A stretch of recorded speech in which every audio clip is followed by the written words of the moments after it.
Tonight we are learning new details about a separate break-in that turned into a shooting in the Eagle Rock area. Now, it's been one of the most viewed stories on our website and commented online for the last 24 hours. Deputies say this man, Edward Barber, broke into a home and was shot by someone who was inside. The convicted felon is now in jail after being released from the hospital.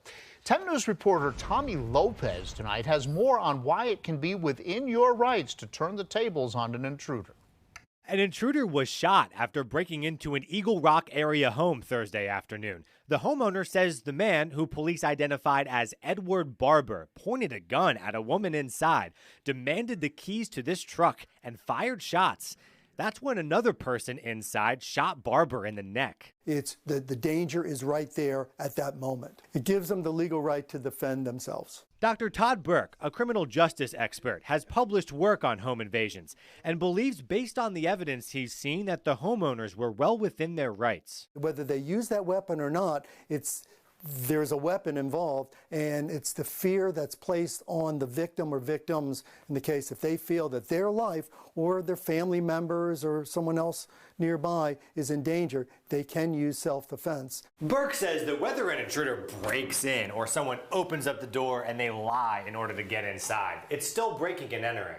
It does not matter if the person used a crowbar to get in or if they were let in, they still got in by illegal means, through deception. He says home invasions are rare, and it's surprising that the victims say they didn't know the suspects. This story has a lot of 10 News viewers talking. More than 1,000 of you have reacted to this story on our Facebook page. Kendra Eastwood says, "Great job by the homeowner. We have the right to protect ourselves, our families, home, and property." Josh Blake says, "Wrong house, bud. They shoot back in Botetourt."